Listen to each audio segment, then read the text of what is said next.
A ver el tema de verdadero rey. Ahora, ¿cómo se levanta un verdadero rey? ¿Sí? Eh, Pongamos el ejemplo aquí en Guatemala.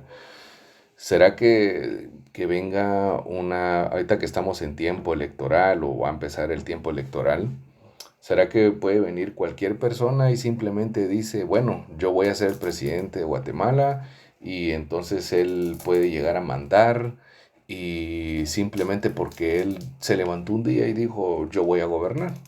No se puede. ¿Por qué?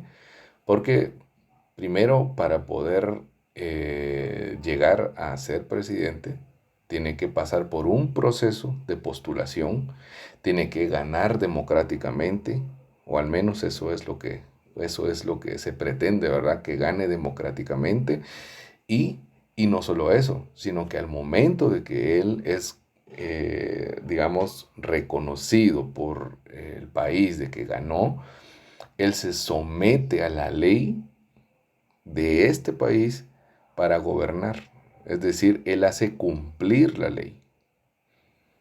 Por esa razón es que nosotros conocemos los tres poderes del Estado, que son el poder legislativo, el poder judicial y el poder ejecutivo. El poder ejecutivo es el del presidente. Él es encargado de ejecutar las leyes del país. Él es encargado de llevar a cabo o poner en acción todo lo que se ha determinado de manera de ley en el país.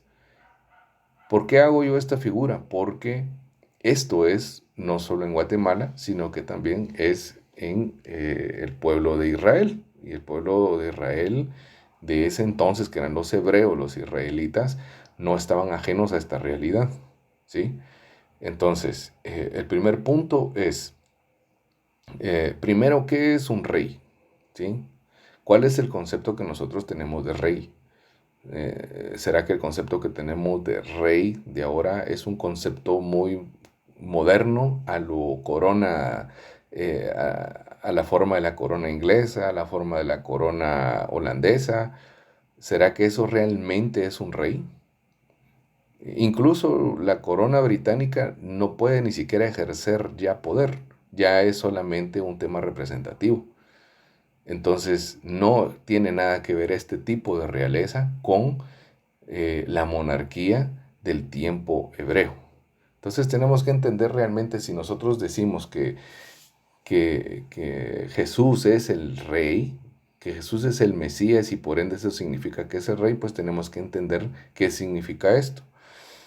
Para entender el tema de los reyes, como primer punto, pues existen libros históricos o se escribieron libros de corte histórico. Y estos libros tenían o tienen la función, ¿verdad? Hoy los conocemos como libros, pero en realidad eran rollos.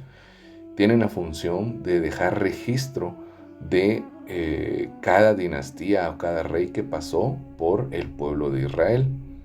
Y estos libros, este compendio histórico de los Malachim o reyes, está conformado por crónicas, o sea, primero de crónicas, segundo de crónicas, primero de reyes, segundo de reyes, y también el libro de Samuel nos habla acerca de cómo fueron elegidos pues los reyes que lograron gobernar a Israel completamente. Vamos a ver un poquito de historia en este caso. Digamos, ustedes podrán pues, ver en estos rollos el pueblo de Israel después de que es liberado de la opresión de Egipto. Habíamos hablado en la última reunión que Egipto, que significa estrechez o opresión, es el tipo del mundo. Entonces, el Señor envía a Moisés para que libere al pueblo de Israel, mas no es Moisés quien salvó a Israel, sino fue Dios a través de Moisés. Y entonces Moisés cumple esta función, Israel sale de Egipto y entonces el Señor les entrega su ley, ¿sí? Esto lo podemos ver en la porción de la Torá que nosotros pues compartimos hace 2 semanas, ¿verdad? En esta porción en donde pues Moisés asciende al monte y entonces Dios le está dando la ley. Dios le está escribiendo, incluso la palabra dice que él con su dedo escribió, o sea, literalmente Dios talló esas tablas. Él estaba entregando la ley por la cual iban a ejercer dominio los príncipes de Israel. Entonces el Señor le entrega esta ley que en realidad, más allá de ser una limitante, era lo que les iba a dar vida, ¿sí? El obedecer, el mantenerse dentro de estos límites iba a mantener con vida al pueblo de Israel y separado de las demás naciones, ¿sí? Dios se interesa en Israel en darle esta instrucción y lo hizo con un solo objetivo, que el reino de Israel no solo fuera un reino, sino fuera un reino de sacerdotes. O sea, todo el pueblo de Israel fue salvo para tener la función sacerdotal. Eso fue anterior a ser elegido Aarón y su descendencia. No era así al principio. El objeto o digamos el plan era que cada primogénito de la tribu de Israel, nacido en Israel, formara parte del sacerdocio. Sin embargo, como ustedes pueden ver en esa porción, se cometió el error del becerro de oro. Ese error tan grave que lo vamos a ver si es posible, nos da tiempo, pero es tan grave que llegó al punto de que ellos perdieron esa posibilidad, incluso cuando Moisés les dice, todo el que esté del lado del Señor, venga hacia mi lado o pásese a mi lado. ¿Y cuál fue la única tribu que se pasó al lado de Moisés? Fue la tribu de Aarón. Por esa razón es que la tribu de la tribu de Leví, fue la tribu que se quedó encargada del sacerdocio. Ninguna de las otras tribus quiso pues estar de ese lado. Y entonces el Señor lleva juicio por medio de la tribu de Leví. Incluso llegan a morir muchos hermanos. Tuvieron que matar a su propio hermano a espada por mandato del Señor. Es algo muy severo, muy grave. Y esto no fue únicamente en ese momento que ocurrió. Esto es un patrón que se repitió y se repite y se sigue repitiendo hasta este momento, en donde hay que elegir entre el becerro de oro, que no es más que algo moldeado por hombres, y la voluntad de Dios. O sea, elegir entre algo que no es ni Dios y obedecer a Dios. Entonces, esto fue siempre la prueba de fuego de los reyes de Israel, ¿sí? Y después de que el pueblo de Israel entra a la fase de los jueces, vemos que se levantaba un juez y el Señor, por misericordia, a través de este juez, pues el pueblo de Israel podía estar a flote y poder defenderse de sus enemigos. Pero después que moría este juez, el pueblo de Israel volvía a fallar, volvía a cometer idolatría, volvía tras sus pecados, y entonces venía nuevamente asedio, venía nuevamente muerte, y volvía a levantar el Señor jueces. Y luego de los jueces, ¿qué pasó? Viene el pueblo de Israel y le dice al Señor, eso fue durante el tiempo de Samuel, y le dice al Señor, queremos un rey que nos gobierne como las demás naciones. Es decir, incluso ahí en Samuel, Dios mismo le dice a Samuel que ellos no lo han desechado a Samuel, sino que lo han desechado ¿a quién? A Dios mismo han desechado como su rey. Y ellos dijeron, queremos que nos gobierne un rey de carne y hueso, queremos que nos gobierne un rey con nuestras prácticamente con la misma condición de pecado. O sea, ¿qué mejor rey podían tener ellos que el mismo Dios Altísimo, que había hecho portentos, que había hecho maravillas y que les había llevado de Egipto a la tierra prometida? Pero ellos no quisieron, ellos quisieron un rey como las demás naciones. Entonces se levantó el rey Saúl. Dios levanta a Saúl, pero él les da una advertencia y les dice, diles que voy a hacer como ellos quieren, pero que van a pasar primero que este rey va a llegar a dominar su ganado, les va a quitar sus cosechas, que se va a sobrepasar.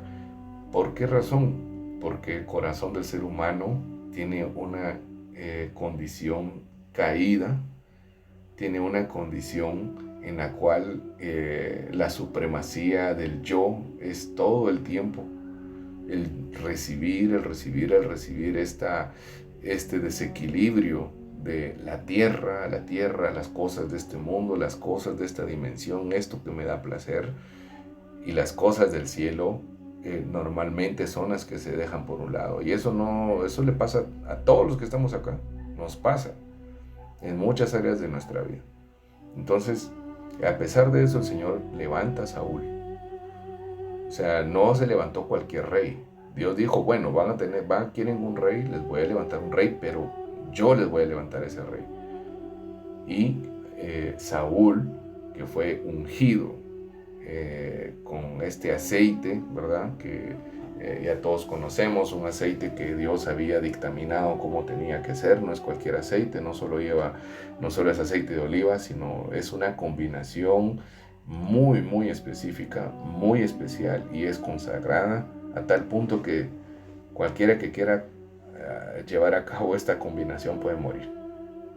Entonces Dios levanta a Saúl, envía a Samuel para que lo unja, y pues Samuel unge a Saúl, y Saúl pues ahora ya pasa de ser un civil del pueblo de Israel a condición de rey. Cuando una persona o un hombre era elegido como rey, automáticamente su condición cambiaba, no solo físicamente, sino también espiritualmente, y era catalogado como hijo de Dios. De hecho, hemos hablado que el salmo donde dice, hoy he decretado, mi hijo eres tú, yo te he engendrado hoy, está decretando, no solamente está hablando del Mesías, sino está hablando también de los reyes de Israel, que en el momento que eran ungidos, digamos, no solo literalmente cambiaban de condición, sino que espiritualmente era como nacer de nuevo, o sea, cambiaban de estatus. A tal punto que incluso Dios derramó espíritu de santidad, o sea, derramó su propio espíritu sobre Saúl, y Saúl también profetizó. Entonces, realmente Dios respaldó a los reyes cuando eran elegidos de manera adecuada. Digamos, Saúl, ya conocemos la historia de Saúl, que él gobernó sobre las 12 tribus de Israel, ¿verdad? Las 12 tribus de Israel, que son los 12 hijos de Jacob. ¿Y qué ocurrió? Saúl cometió el grave error de desobedecer una orden. ¿Y cuál fue esta orden? La orden fue de matar todo. Dios envía a un pueblo, al pueblo de Israel, envía a una localidad, y que maten hombres, ancianos, bueyes, todo, porque era juicio de Dios contra ese pueblo. ¿Y qué ocurre? Saúl, aparentemente queriendo hacer algo bueno, el decir, yo lo voy a hacer mejor, porque ¿cómo? ¿Qué culpa van a tener estas reses de que los maten? ¿O qué culpa? O sea, Saúl se creyó más justo que Dios y desobedeció. Y para aparentar algo bueno, él levantó sacrificio. Él levantó sacrificio, no siendo él el encargado de hacerlo, no siendo él sacerdote. Y entonces Samuel le dice que qué cosa has hecho. Y le dice, no es mejor la obediencia a Dios que holocaustos. Y es lo mismo, que esta palabra es lo mismo que el Señor nos dice ahora. Es mejor la obediencia que mi alabanza, que mi lectura de la Biblia, que mi buen comportamiento aparente en la sociedad, que mis diezmos y mis ofrendas. Es mucho más de peso, mucho más grande la obediencia genuina a Dios. Y entonces Dios desecha a Saúl, y levanta a David. David, que era un rey conforme al corazón de Dios, de hecho la misma escritura lo dice, un hombre conforme al corazón de Dios. El Señor lo unge nuevamente por medio de Samuel, y entonces David se levanta. Y David es el prototipo, o es el tipo del el rey mesiánico, del rey profetizado. Ustedes pueden ver durante el tiempo que David gobernó sobre las 12 tribus de Israel, dice que fueron 40 años en donde él venció a todos los enemigos. Él dejó con muchísima riqueza al pueblo de Israel. Los enemigos de Israel estaban políticamente, estaban consolidados. Había paz. O sea, cuando David le deja el reino a Salomón, que es el tercer rey que se levanta, de verdad David le dejó a Salomón una nación en paz, una nación en riqueza y una nación conforme al corazón de Dios. O sea, David deja a Israel en manos de Samuel en condiciones óptimas. Y entonces, después que muere David, es levantado Salomón. ¿Y qué ocurre? Aquí empieza el problema. Cuando se levanta Salomón, durante los primeros años, todo iba muy bien. De hecho, la promesa que Dios le había dado a David era que este hijo que le iba a levantar y que iba a poner el reino sobre él, iba a ser llamado también Hijo del Altísimo. Pero también dice que si se iba a desviar, le iba a tratar con vara de hierro, con vara de hombres, ¿sí? Y ¿qué ocurrió? Que Salomón, a pesar de que toda la sabiduría que tuvo, que no hay otro hombre más sabio después del Mesías, no hay otro hombre más sabio que Salomón, que se haya levantado en esta tierra, que sabía absolutamente de todo. Dios lo respaldó, incluso en el sueño Dios le dice, pídeme lo que quieras. ¿A quién Dios le ha dicho eso? Pídeme lo que quieras. Y Salomón dijo que él quería sabiduría para guiar a Israel. Y Dios le dijo, te daré eso y las riquezas. O sea, ahí se cumple lo que dijo Yeshua, nuestro maestro, el Mesías, que dijo, buscad primeramente el reino de Dios y todo lo demás viene por añadidura. Pero ocurrió un problema, que Salomón tuvo tantas esposas, no sé exactamente el número, pero eran muchísimas, era algo tan exorbitante de esposas, concubinas, que incluso la misma palabra dice que por causa de esto el corazón de Salomón se desvió hacia los ídolos, se desvió. Él fue de carácter débil para con estas esposas, y entonces empezó a infiltrarse la idolatría en Israel. ¿Y esto en qué desencadenó? En la división del reino. Fue a tal punto la desobediencia, el desvío que tuvo Salomón, que Dios le envía a un profeta y le dice que le va a arrancar el reino y se lo va a partir en 12 pedazos, y que a él le va a dejar solamente, o sea, la casa de David, es decir, Judá, se iba a quedar Judá con Benjamín y parte de los sacerdotes, pero el resto de las tribus, que eran las otras 10, iban a ser arrancadas de él. Es decir, aquí se parte el reino. ¿Y esto qué consecuencia tiene?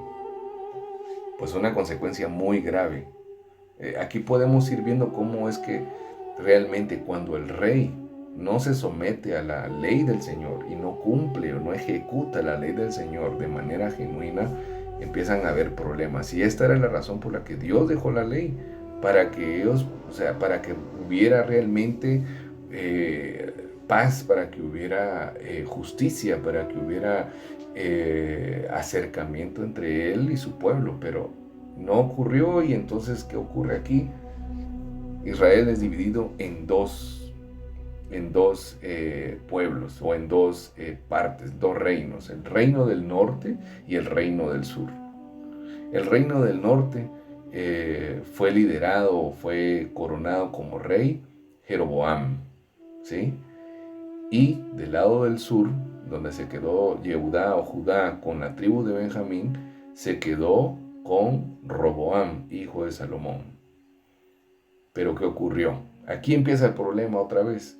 Jeroboam, cuando él es instituido rey de Israel y Dios le promete que va a estar con él, si está en sus caminos, Dios le dice: yo estaré contigo, yo te voy a respaldar. O sea, el Señor, Él respalda su palabra si nosotros estamos en su ley, si estamos en sus mandamientos, si estamos cumpliendo su palabra. Realmente el Señor nos respalda. Lastimosamente no siempre cumplimos con esto. No siempre somos fieles a esa palabra. Y aunque en muchos lugares se piense que sí estamos cumpliendo, en realidad Pablo dijo: aquel que piensa que sabe algo no sabe nada. Aquel que piense que ya la revelación la tiene completa, no tiene nada absolutamente. Entonces, Jeroboam, a pesar de que tenía esta revelación de que Dios iba a estar con él, vuelve otra vez el mismo patrón, en donde él confía en lo que ve en sus ojos. Y él dice, cuando él ve que el pueblo de Israel tenía que ir, o sea, Israel del norte, las 10 tribus tenían que seguir yendo al templo de Jerusalén, porque ese era el lugar que Dios había destinado para sacrificios. Ese era el lugar que él había destinado para que posara ahí su nombre. Jeroboam entró en debilidad y él dice: no, si el pueblo de Israel, si estas 10 tribus bajan al templo o van a Jerusalén, entonces ellos se van a voltear contra mí y me van a matar y me van a quitar el reino. Esa necesidad de asegurar según lo que ven nuestros ojos fue lo que lo llevó a cometer el grave error de levantar nuevamente becerros de oro, levantar ídolos. Y lo peor de todo es que él lo levantó y llamó al pueblo para que adorara. Y dijo: ya no vayan a Jerusalén, ahora nosotros vamos a adorar aquí. Eso fue algo tan grave que llegó a un punto de que el pueblo fue llevado a una idolatría tan severa, tan grave, que incluso Dios mismo dice en los profetas que eran como una hembra en celo, jadeando por tener relaciones sexuales. Es algo muy fuerte, pero a ese punto llegó. La idolatría es algo tan severo que Dios abomina a tal punto que está en su ley: no tendrás dioses ajenos delante de mí. Y a pesar de que eso estaba en la ley, Jeroboam lleva al pueblo hostiga al pueblo para que cometa este grave error. ¿Y qué ocurrió? Bueno, el reino del norte, que por todo esta transgresión, que no solo fue un día, fueron durante muchos años, fueron casi 209 años que el pueblo de Israel del norte, cuya capital era Samaria, ¿verdad? Casa de Israel. Cuando nosotros veamos en los profetas y dice casa de Israel y casa de Judá, se está refiriendo al reino del norte, casa de Israel. Y el reino de Judá es la casa del sur. Pues la casa del norte subsistió 209 años. Imagínense, 209 años en los cuales se levantaron 9 dinastías. Y aunque este reino del norte era muy poderoso militarmente debido a que tenía imagínense, se llevó a 10 tribus, tenía mucha fuerza militar, sin embargo, políticamente era un desastre. Hubieron 9 dinastías, hubieron pleitos o hubieron complots de muertes, incluso de que mataban a sus propias familias, los reyes, por la codicia del reino, a tal punto que Dios decide darle punto final a este reino. Y Dios levanta al pueblo de Asiria. Y los asirios, que eran un reino muy, muy cruento, son levantados y es por medio de este pueblo gentil que Dios lleva a juicio a Israel, a la casa de Israel, y son conquistados, son masacrados, son incluso dispersos, a tal punto que prácticamente fueron diluidos entre los gentiles. Sin embargo, Dios tuvo tanta misericordia que a pesar de toda esta situación, Dios mantuvo un remanente, y ese remanente regresó, parte de este remanente regresó a Judá. De hecho, podemos ver en los evangelios que está aquella mujer que estaba en el templo cuando estaba el sacerdote y llegan a presentar a Yeshua, y era una descendiente de la tribu de Zabulón. Entonces Dios tuvo misericordia, y a pesar de eso hubo un remanente que regresó. Pero el reino de Israel, el reino del norte, quedó esparcido. Pero Judá no se quedó atrás. El reino del sur, a pesar de lo que había ocurrido con el norte, a pesar de que sabía lo que había hecho su hermana del norte, Judá no aprendió. De hecho, también uno de los profetas dice, no aprendió, y igual que su hermana se volvió a los ídolos. En este caso, Judá todavía pudo subsistir un poco más de tiempo. Judá fue el reino del sur, en donde estaba el templo de Jerusalén, en donde estaba el sacerdocio, y duró 344 años. Duró un poco más, y aunque militarmente no era tan poderosa porque no tenía esa fuerza militar, políticamente era más estable. Sin embargo, también Judá cometió el grave error de volverse a los ídolos. Y en este caso, el reino del sur sí tuvo reyes que se levantaron conforme a la ley del Señor. Hubieron reyes como Ezequías, Josías, que se levantaron y hicieron lo bueno delante de los ojos del Señor, ¿verdad? Asafat, Jehoshafat, Joás, Ezequías y Josías. Sin embargo, los dos reinos pararon en el mismo punto. Fueron conquistados y fueron cautivos al exilio. Y el reino del sur, ¿cómo fue que fue cautivo? Nosotros lo vimos en el tema de la separación, que no solamente se fue cautivo o fue exiliado, sino se fue bajo el yugo de Babilonia. Y en este caso fue el rey Nabucodonosor, rey de Babilonia, que fue usado por el Señor para llevar juicio. Aquí es donde se cumple esto de que realmente no existen dos dioses. Satanás no es nadie a la par de Dios. Es más, no está a la par de Dios. Si tenemos todavía esta idea de que Satanás es el Dios del mal, debemos de cambiar ese concepto. Satanás no puede hacer absolutamente nada. Y aquí en este caso sí, vamos a ver.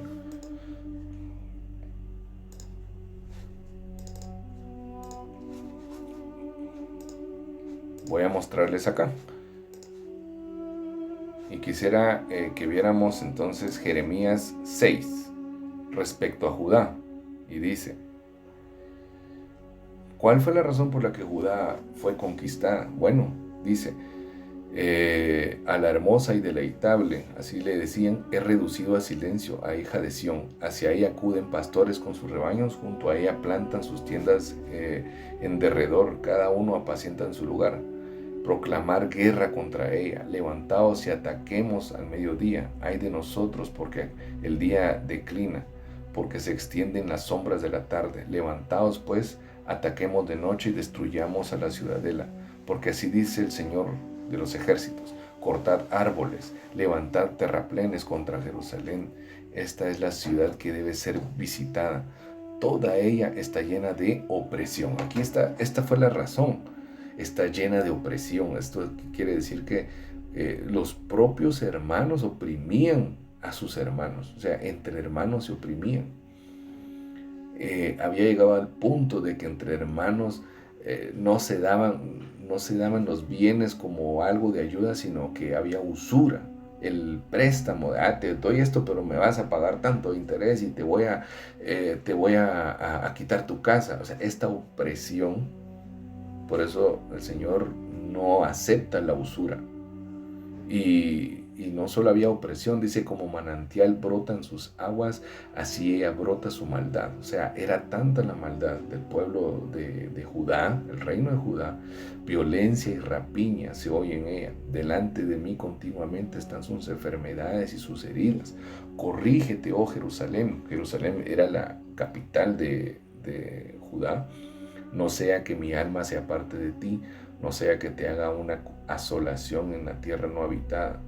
Así dice Yudhei Bajei Sebaot: buscarán completamente el resto de Israel, cual rebuscos una vid. Vuelve otra vez tu mano a los sarmientos, como quien recoge las uvas. A quienes tendré que hablar y testificar para que escuchen. O sea, el Señor había enviado tantas veces, y no solo a Jerusalén, no solo a Judá, sino también al pueblo de Israel del norte. Les había enviado profetas, profetas para que les dijeran acerca del pecado: vuélvanse de sus malos caminos. Y ellos no quisieron escuchar. He aquí que sus oídos son incircuncisos y no pueden escuchar. He aquí que la palabra del Señor ha venido a ser un oprobio para ellos, o sea, era una molestia para ellos. No tienen deleite en ella. Por tanto, estoy lleno de ira, dice el Señor, cansado estoy de refrenarme. O sea, el Señor estuvo refrenando esa ira. Derrámala sobre los niños de la calle y asimismo sobre la reunión de los mancebos, porque hasta el marido y la mujer serán aprisionados, el anciano y aquel que está lleno de días, y sus casas serán entregadas a otros, juntamente con sus campos y sus mujeres, porque extenderé mi mano contra los habitantes de esta tierra, dice el Señor. Pues desde el más pequeño hasta el más grande, miren, desde el más pequeño hasta el más grande, todos ellos codician ganancias que deshonestas. Ese es un primer punto. Ganancias deshonestas. Volteemos a ver nuestra realidad en nuestras ciudades, en nuestros países. Estamos exactamente igual. O sea, la situación en Guatemala y en cualquier otro país, esta situación está como está por esto mismo. Es lo mismo que está pasando hoy. Y no está pasando solamente en temas de gobierno, sino está pasando incluso adentro de las familias. Ganancias deshonestas, y desde el profeta hasta el sacerdote, o sea, desde aquel que dice así dice el Señor, hasta el sacerdote, aquel que estaba destinado a rendir el culto, a los sacrificios. Todos ellos practican el engaño. Es decir, hoy incluso vemos cómo hay iglesias que dicen así dice el Señor, o aquellos pastores que engañan a la gente. Estamos igual. Y dice: y livianamente curan la llaga de mi pueblo. Dios diciendo paz, paz, cuando no hay paz. O sea, ¿será que decirle a una persona, no tenga pena, mire que todo va a salir bien, y sabemos que realmente no es así? Eso es engaño. Eso es decir paz, paz, cuando no se presenta realmente que el problema es un problema espiritual, cuando realmente no hay paz. Y dice: ¿acaso se avergüenzan cuando cometen abominaciones? No, ciertamente de nada se avergüenzan, ni aún saben ruborizarse. Por tanto, caerán entre los que caen, al tiempo que yo los visite, serán derribados. O sea, ¿será que los visitó Nabucodonosor? ¿Será que los visitó el rey de los asirios o los visitó Dios? Por supuesto que fue Dios. Cuando Dios envió a Moisés al pueblo de Israel en Egipto, ¿será que fue Moisés o fue Dios? Fue Dios. Era Dios a través de Moisés. Estando Moisés enfrente de Faraón, era Dios enfrente de Faraón. De la misma manera, Yeshua, el Mesías, es Emanuel. Él es el perfecto Emanuel. Porque Moisés y los demás que fueron enviados tenían errores, tenían pecado. Y a pesar de eso, Dios hizo grandes portentos con ellos. Cuánto más de aquel que no tenía pecado, aquel que era el retoño tierno y puro de David. Entonces, no fue que los visitó Nabucodonosor, no fue que los visitaron los asirios. Dios mismo se presentó como el juicio. Y dice, serán derribados, dice el Señor. Así dice el Señor, deteneos en medio de los caminos. Este famoso versículo que se recita muchas veces, ¿verdad? En la proclamación, en los seminarios. Pues este es el contexto. Así dice el Señor, deteneos en medio de los caminos y mirad. Y preguntad por los senderos antiguos. Ahora, aquí donde dice deteneos en medio de los caminos, no está diciendo deteneos en el camino, ni tampoco dice pregunten por el sendero, dice los senderos antiguos. Cuando habla de los caminos, está hablando de nuestros caminos. ¿Cómo está nuestra área espiritual? ¿Cómo está nuestra área social? ¿Cómo está nuestra área financiera? ¿Cómo está nuestra área sexual? ¿Cómo está nuestra área emocional? Todos estos caminos que son los que nos conforman a nosotros, en realidad hasta esos caminos ha llegado el pecado. Y dice mirad, o sea, tenemos que ver nuestras condiciones y dice preguntar por los senderos antiguos, o sea, para cada uno de esos caminos Dios ya dio su palabra. Y dice, ¿y dónde está el camino bueno? Ahí es donde dice el camino bueno. ¿Y cuál es el camino bueno? Es su palabra. ¿Y cuál es su palabra? El Evangelio. ¿Y quién es el Evangelio? El Mesías. Jesús el Mesías. Y dice, andad por él. Y hallad descanso para vuestras almas. Mateo 11:27, el Señor Yeshua el Mesías dijo, venid a mí todos los que estén cargados y cansados y yo os haré descansar. Literalmente es este camino. Pero ¿qué dijeron ellos? No andaremos en él. No nos interesa. No nos interesa tu Torah. No nos interesan tus mandamientos. Qué oprobio es para nosotros escuchar tus ordenanzas. No andaremos en él. Y después dice, puse también sobre vosotros atalayas, o sea, vigías, que os decían, oíd el sonido del shofar. Pero ellos dijeron, no oiremos. Por tanto, oíd naciones y entended, oh congregación de pueblos, lo que yo haré entre ellos. ¿Será que es Satanás? No. Dios está diciendo lo que yo haré entre ellos. ¿Y por medio de quién llega? Es que Satanás no puede hacer absolutamente nada si Dios no lo permite. Y dice, oye, oh tierra, he aquí traigo el mal sobre este pueblo, el fruto de sus pensamientos, porque no escucharon mis palabras y desecharon, ¿qué? Mi ley. ¿Para qué viene a mí este incienso de Sabá? O sea, estas oraciones raras, o caña aromada de países lejanos. Estas meditaciones y todas estas cosas en las que ahora la iglesia incluso ha mezclado en los púlpitos. Vuestros holocaustos no me son aceptos, o sea, no le interesan nuestros sacrificios, nuestros ayunos, si realmente estamos actuando de esa manera. Y digo esto en forma de involucrarnos a todos, porque todos cometemos estos errores, y vuestros sacrificios no me agradan. Por tanto, así dice el Señor, he aquí yo pongo tropiezos delante de este pueblo, y en ellos tropezarán, juntos padres e hijos, el vecino también y el amigo, y perecerán. Una nación grande es despertada en los confines de la tierra. Y aquí empieza a describir quiénes serán los que van a llevar el juicio. De hecho, en Jeremías 25,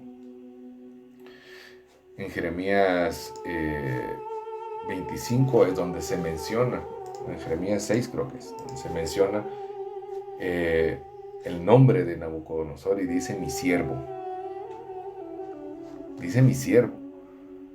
Entonces, ¿todo por qué? Por causa de los reyes, por causa de los sacerdotes, por causa de aquellos que se suponía, el pueblo completo, que se suponía que tenía que hacer luz a las naciones y simplemente no quisieron. Entonces el pueblo pereció.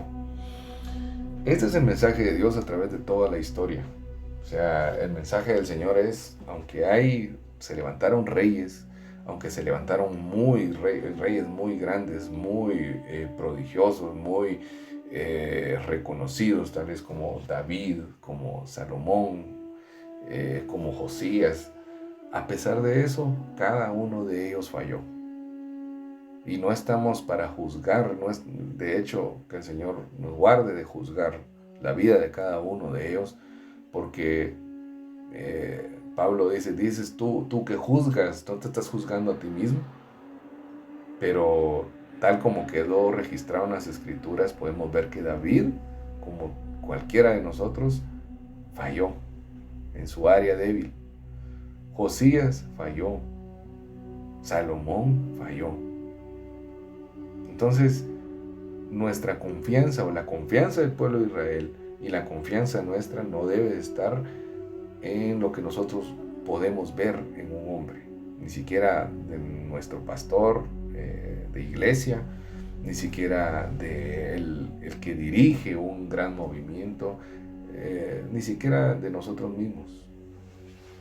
No confiemos en nuestra propia prudencia o nuestra propia fuerza. Entonces, el mensaje de Dios a través de esto es: ninguno de los reyes que se levanten realmente van a ser el rey perfecto, el rey verdadero, el verdadero rey. Y para que fuera el verdadero rey, tenía que obedecer perfectamente la ley, tenía que ejecutar perfectamente las ordenanzas, los decretos, los estatutos del Señor. Y claramente en esta historia que acabamos de ver, ninguno de ellos lo pudo hacer de manera perfecta. Sin embargo, la buena noticia, la buena nueva es que el Señor levantó a aquel que había sido prometido, que iba a vencer el verdadero opresor de la vida del ser humano, que no es la enfermedad, que no es la crisis económica, que no es el vicio, sino que el verdadero opresor del hombre es Satanás. Y Satanás se vale de nuestro yo, de nuestra carne, de nuestra naturaleza caída, lo que también hemos hablado en otras ocasiones, que es nombrado como el Yetzer Hará, que es esta compulsión, esto que se dice en Génesis 6:5, donde el designio de los pensamientos del corazón del hombre era de continuo al mal, era de compulsión al mal. Esta inclinación, esta obsesión que llega primero a los pensamientos de nuestro corazón, y como vimos la semana pasada, cuando habla del corazón está hablando de nuestra voluntad, ¿sí? Y nosotros que estamos en esta condición, aún ahora que hemos conocido el Evangelio, todavía permanecemos en esta condición de un cuerpo que está en una condición de maldición, de la carne.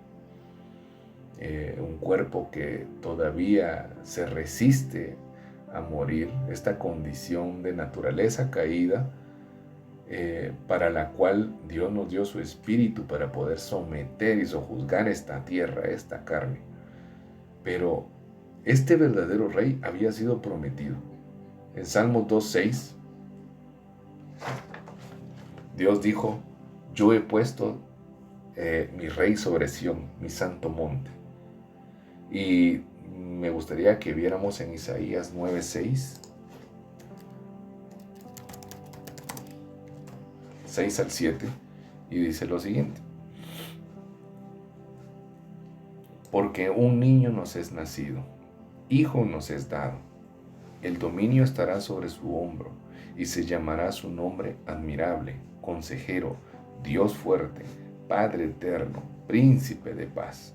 Lo dilatado de su principado y la paz no tendrá fin sobre el trono de David y sobre su reino, para disponerlo y afirmarlo, con la justicia y el derecho, o sea, su ley, desde ahora y para siempre. El celo de Yud-Hei Bat-Hei Sebaot hará esto. O sea, Dios había prometido desde Isaías y más atrás todavía, desde Génesis 3:15, Dios prometió que iba a levantar la simiente de la mujer, que iba a aplastar la cabeza de la serpiente. Sin embargo, esta serpiente iba a herir el talón. Esto quiere decir que iba a tener un padecimiento, iba a sufrir una muerte. Pero antes de esto, o sea, Dios pone como primer lugar la derrota de Satanás. Dios pone como primer lugar la victoria de este rey. Y lo confirma aquí cuando dice, porque un niño nos es nacido. Y este versículo es importante que se le pueda, pues que se pueda entender cuál es el contexto, ¿verdad? Que, o sea, este niño sí nació en el momento de Isaías, este niño sí existió, y de hecho tenía fecha de caducidad esta profecía. Sin embargo, esta profecía, aunque habla en un sentido literal, más allá de esto está hablando en un sentido profético y en un sentido espiritual de este Mesías que iba a nacer. Niño nos es dado, niño nos es nacido, el dominio estará sobre su hombro. Esto, cuando habla de dominio, se está hablando de alguien que tiene poder sobre su hombro, o sea, sobre su responsabilidad estará el poder, y llamará su nombre admirable. Y esto de llamará su nombre admirable no está hablando de esencia, sino está hablando de atributos, ¿sí? Este niño o este descendiente de David, porque lo dice ahí, sobre el trono de David, este iba a tener todo el carácter de Dios. De hecho, por eso decía, será llamado Hijo del Dios Altísimo. Y si es Hijo del Dios Altísimo, tiene que manifestar la forma como Dios actúa en este mundo conocido. ¿Por medio de qué? Del poder, de la misericordia, del juicio, de la gracia, de esto que es gloria o admirable, ¿sí? Entonces, estos nombres son lo que él iba a ser: admirable, consejero, Dios fuerte. Cuando habla de Dios fuerte, la palabra Elohim se refiere a juicio, rigor y poder. O sea, lo pudimos ver en la vida de Yeshua el Mesías, cómo él es levantado, es elegido por Dios y es derramado los 7 espíritus de Dios. Y él tuvo a tal grado el poder del Espíritu que levantó a muertos, le dio sanidad a cojos, le dio vista a los ciegos. ¿Por qué? Porque Dios estaba presente ahí. Era Emmanuel y es Emmanuel, Dios fuerte, Padre eterno, príncipe de paz. ¿Y por qué Padre eterno?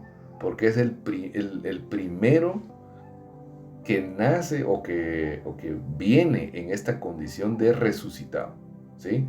Es el primero que va a experimentar la resurrección de entre los muertos. Ningún hombre jamás en la vida ha experimentado la resurrección, únicamente nuestro Mesías Yeshua.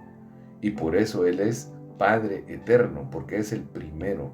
Él es la primicia y de Él todos tomamos. De hecho, Juan lo dice así. Entonces, príncipe de paz. ¿Por qué? Porque por causa de Él, esa enemistad que hay entre el hombre y Dios es consolidada a paz por la cruz y la resurrección.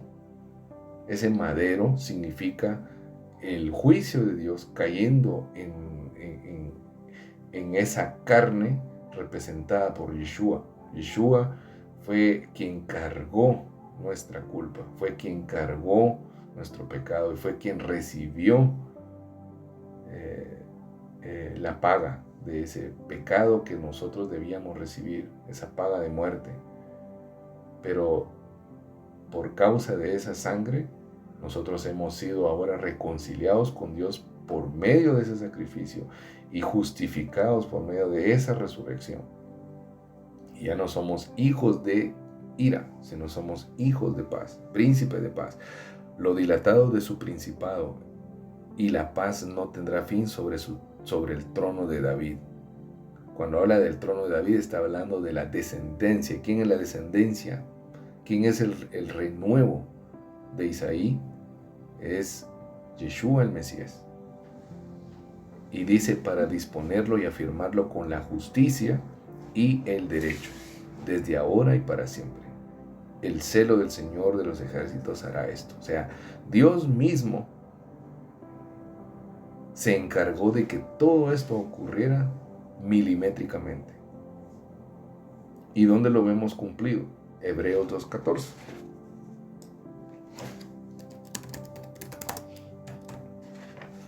Hebreos 2:14 dice lo siguiente: así que por cuanto los hijos fueron consubstanciales con sangre y carne, de igual manera él también participó de estas. ¿Quién es este él?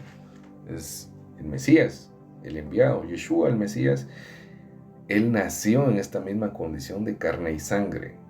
No podía venir un ángel. De hecho, Hebreos empieza en su primer capítulo diciendo: ¿a quién de los ángeles ha dicho Dios, mi hijo eres tú? A ninguno. Es decir, desde Génesis 3:15 Dios nos está diciendo, tiene que ser un ser humano. No va a venir un ángel, no va a venir ninguna cosa rara, va a ser un hijo de David. Y después dice, de igual manera, él también participó de estas. ¿Cuáles son estas?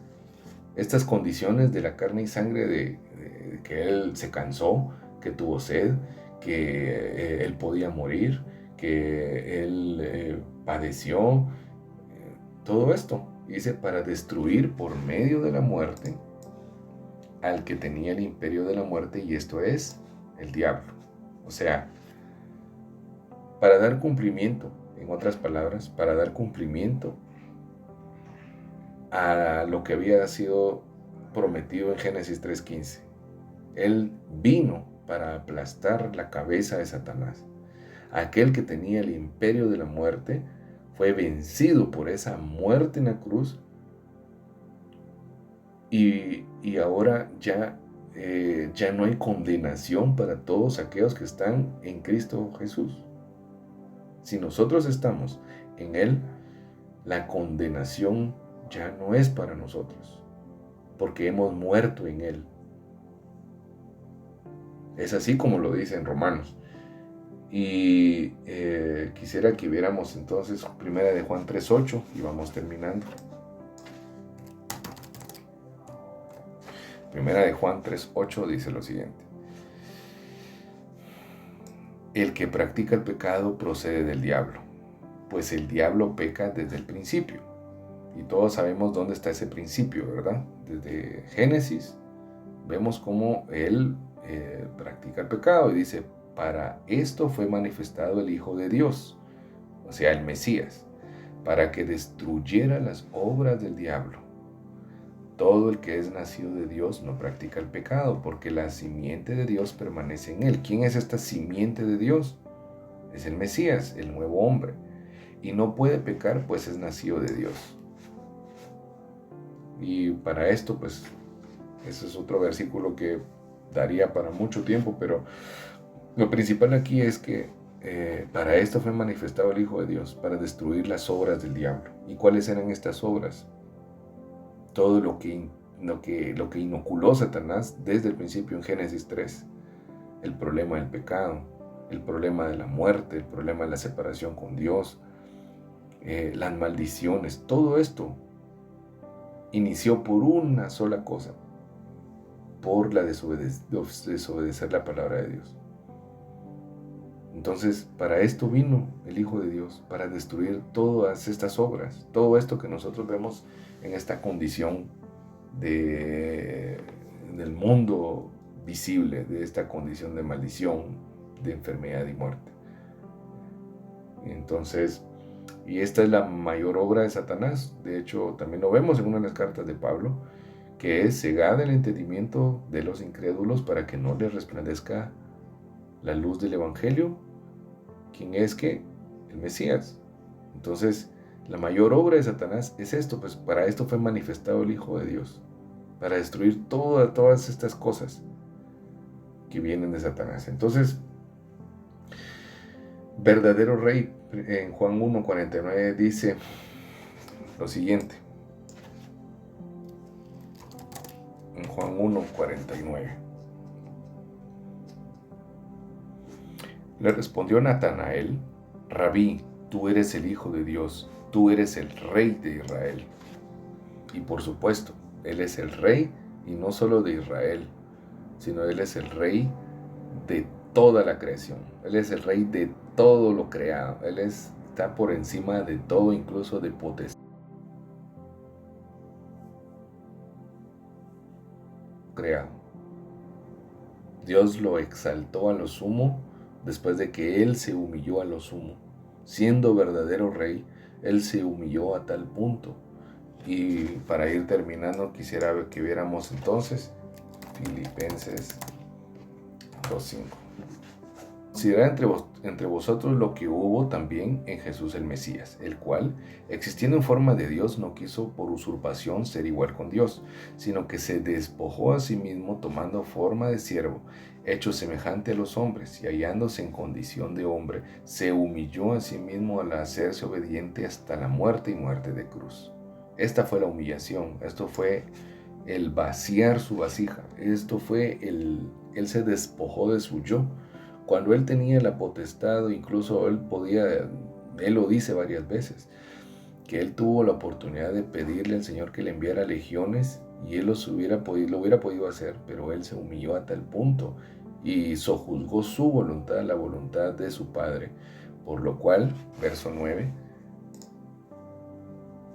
por lo cual Dios también lo exaltó hasta lo sumo y le dio nombre que es sobre todo nombre, para que en el nombre de Yeshua se doble toda rodilla de los que están en los cielos, en la tierra y debajo de la tierra. Y toda lengua confiese que Jesús el Mesías es el Señor. ¿Para qué? Para gloria de Dios el Padre. El hecho de que Yeshua sea el Rey no es solamente para que Él sea el Rey, no. Tiene una razón. Él es Rey para gloria de Dios el Padre, para que por medio de esa obra, para que al ver a ese glorioso Rey, nosotros adoremos a Dios el Padre, para que demos tributo y gloria a Dios el Padre, y por eso nosotros agradecemos al Padre, agradecemos a nuestro Dios, porque levantó al justo, porque levantó al descendiente de David, y porque fue perfecto, y porque a pesar de todo lo que tuvo que atravesar, Yeshua se mantuvo y Dios le fortaleció y en medio de toda dificultad, por eso dice que Él es perfecto sacerdote también para nosotros, porque Él padeció lo mismo que nosotros padecemos en esta carne. Y a pesar de todo eso, Yeshua se mantuvo, se humilló, incluso llegó hasta la muerte. Pero Dios lo levantó para que al ver esa serpiente, de bronce en el desierto, nosotros no que adoremos a la serpiente, porque incluso se llegó a idolatrar esa serpiente en el pueblo de Israel, incluso se llegó a idolatrar el arca del pacto, pero no era el arca del pacto, no era la serpiente de bronce, era aquel que levantó la serpiente. Y esto es para darle gloria a Dios. Y si yo me someto a este Rey, es para la gloria de Dios. Si yo digo que Jesús es el Rey, es mi Señor, entonces yo someto mi voluntad a Él, primero porque ahora Él es dueño mío. O sea, ahora Él es mi dueño. Él es mi Señor y Él es mi amo. ¿Pero para qué? Para la gloria de Dios. para la gloria del Padre de las luces. De hecho, en Apocalipsis lo dice, que ha hecho de nosotros, nos ha comprado con sangre y ha hecho de nosotros un reino de sacerdotes. ¿Para qué? Para Dios su Padre. Así que todo esto de que Yeshua sea el verdadero Rey es obra de aquel que le levantó entre los muertos. Todo esto es obra de Dios. No es obra de ningún hombre, no es obra de ningún movimiento, no es obra de ninguna filosofía. Es obra de aquel que creó los cielos y la tierra, y por esa razón, aquel que creó los cielos, la tierra y lo que está debajo de la tierra, que está sojuzgado a su eterno poder, le dio la potestad a este justo Mesías para que fuera el rey de todo lo que él creó.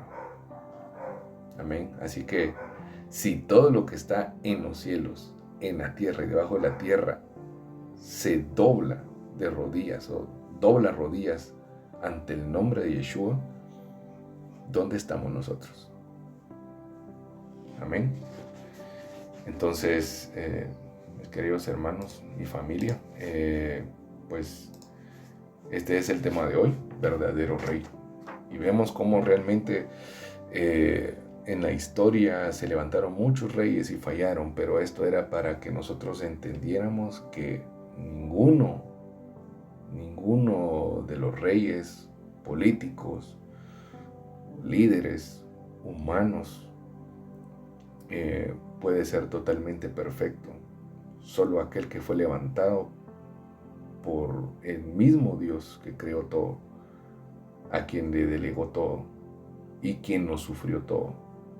Él fue el único y es el único que es el verdadero y perfecto Rey de nuestras vidas. Amén. Si alguien tiene un comentario o quisiera preguntar algo, pues pueden abrir sus micrófonos.